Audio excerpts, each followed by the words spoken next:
عام گھٹیا سی کوئی چیز جو ہے وہ اٹھا کر کہا کہ ہم صدقہ و خیرات کر رہے ہیں، نہیں، جو ہم اپنے لیے پسند کرتے ہیں وہی چیز جو ہے، مقصد کیا ہے کہ زیادہ سے زیادہ بہتر اپنی وسائل اور گنجائش کے مطابق وہ اللہ کے راستے کے اندر خرچ کی جانی چاہیے۔ کہاں خرچ کریں؟ کہا کہ وَآتَ الْمَالَ عَلَىٰ حُبِّهِ، مال جو خرچ کرنا ہے تو اللہ کی محبت میں خرچ کرنا ہے، کسی کو احسان جتلانے کے لیے۔ کہاں خرچ کرنا ہے؟ ذوی القربا، اپنے قرابت داروں کے اوپر۔ پہلا حق الحق للقریب ثم للبعید، پہلا حق قریبی کا اور پھر اس کے بعد دور والے کا۔ والیتامی، یتیموں کے اوپر خرچ کرو۔ والمساکین، مسکینوں کے اوپر خرچ کرو۔ مسکین اسے کہتے ہیں کہ جس کے پاس زیادہ سے زیادہ 2 وقت کے کھانے کا سامان ہے اور آگے جو ہے اس کے لیے سامان جو ہے اس کے پاس نہیں ہے، تو ان کا انتظام کرو۔ وابن السبیل، مسافر، بعض اوقات ایسے بھی سفر کے اندر صورتحال بن جاتی ہے کہ کوئی شخص ہے وہ اپنے علاقے کے اندر، اپنے گھر کے اندر وہ ٹھیک ٹھاک ہے، سفر کے دوران اسے کوئی ایسی صورتحال بن، تو کہا کہ ان مسافروں کا بھی خیال کرو، ان کے اوپر اللہ تعالیٰ کے مال میں سے خرچ کرو۔ والسائلین، اور سوالی، سوال کرنے والے۔ البتہ یہ ضرور ہے کہ جب اندازہ یہ ہو، قوائف یہ بتا رہے ہو کہ پیشہ ور گداگر ہیں تو ان کو مت دے۔ مستحقین جو ہیں ان کا زیادہ حق بنتا ہے۔ اور پھر خاص طور پر قرآن کریم میں یہ بھی ایک پہلو آیا کہ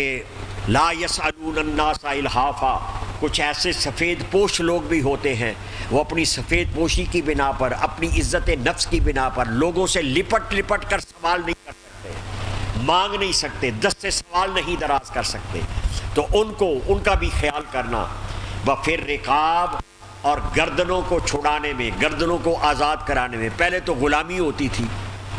اب غلامی کی صورت جو ہے وہ تو کہیں کہاں کم ریئر قسم کی صورتحال عملاً رہ گئی، تو یہاں گردنوں کے مثال کے طور پر کوئی قرضے کے اندر پھنسا ہوا ہے، قرضے کے اندر کسی کی گردن جو ہے وہ پھنسی ہوئی ہے، مقروض کا قرض ادا کر دینا، اس کی گردن جو ہے اس کو، یہ آپ کو کئی ایسے آپ کے اپنے معاشرے کے اندر کئی ایسے افراد آپ کو ملیں گے، وہ بیچارے انہوں نے کوئی راشن پانی کا ہی مسئلہ تھا، دکاندار سے ادھار لیا ہے،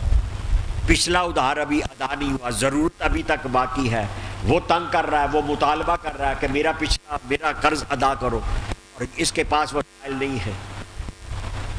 تو ایسے سائلین، ایسے اور ہمارے جیسے جو ظالمان زر کا جو نظام جا رہا ہے،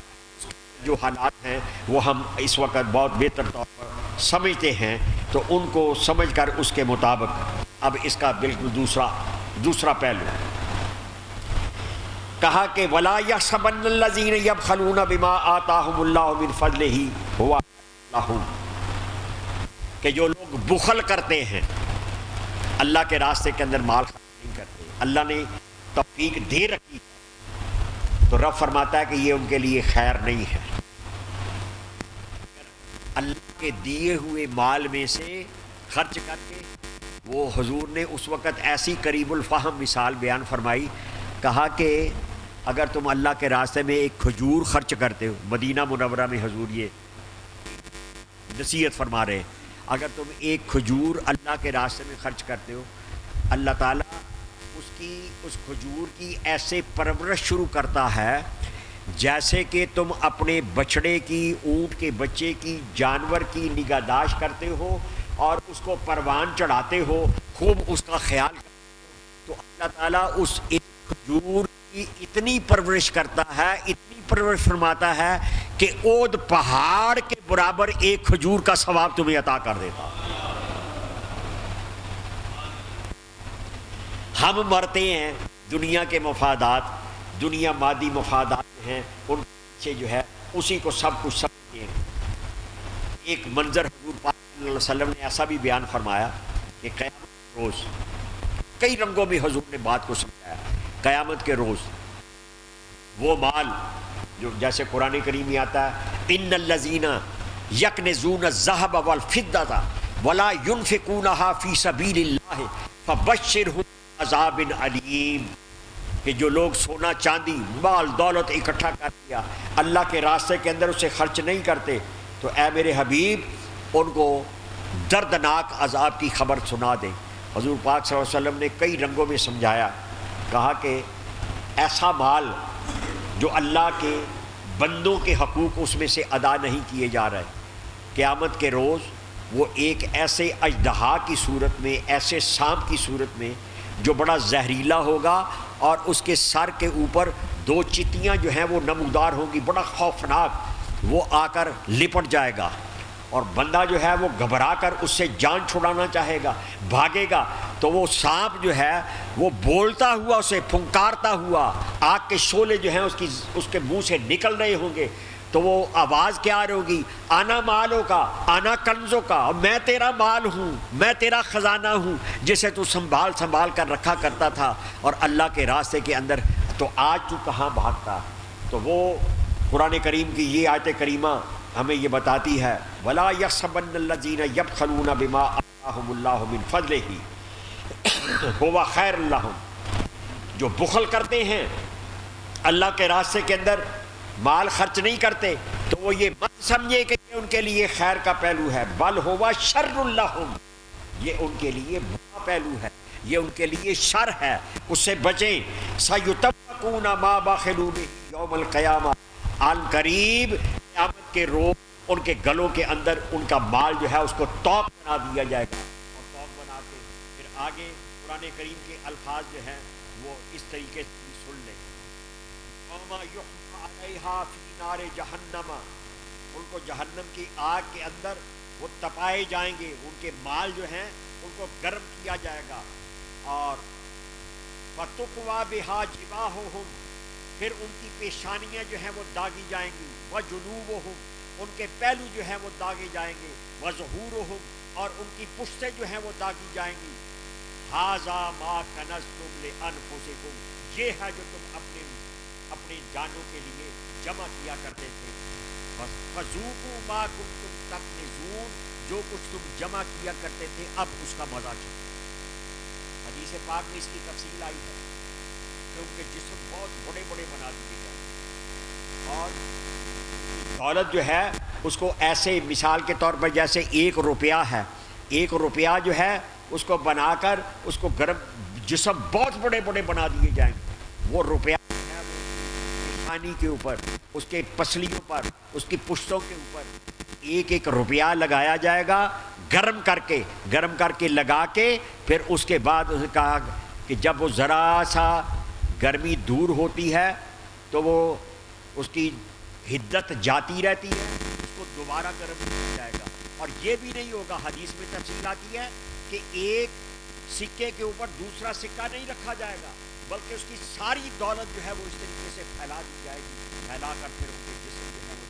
اللہ تعالیٰ پناہ عطا فرمائے۔ یہ سارے مضمون کا خلاصہ رمضان المبارک میں نبی کریم صلی اللہ علیہ وسلم کا تو اپنا عمل مبارک یہ تھا کہ حضرت عباس فرماتے ہیں کہ حضور کی سخاوت جو ہے وہ رمضان المبارک میں اس چلنے والی ہوا سے بھی زیادہ ہو جاتی ہے۔ چلنے والی ہوا کے فیض سے کوئی شخص محروم رہتا ہے، کوئی جاندار؟ کوئی نہیں، سب کو چلنے والی ہوا کا فیض ملتا ہے، تو حضور چلنے والی ہوا سے بھی زیادہ فیض جو ہے وہ کیسے ممکن ہے؟ چلنے والی ہوا کا فیض جو ہے وہ تو صرف زمین کے سینے کے اوپر جب تک ہم موجود ہیں نا، تو ہمیں سانس کے لیے یہ چلنے والی ہوا کی ضرورت ہے، تو جب قبر میں پہنچ گئے تو یہ چلنے والی ہوا کا فیض ختم، یہ پھر ہوا کا فیض جو ہے وہ قبر کے اندر ختم، وہاں قبری والے آقا کا فیض جو ہے وہ قبروں کے اندر۔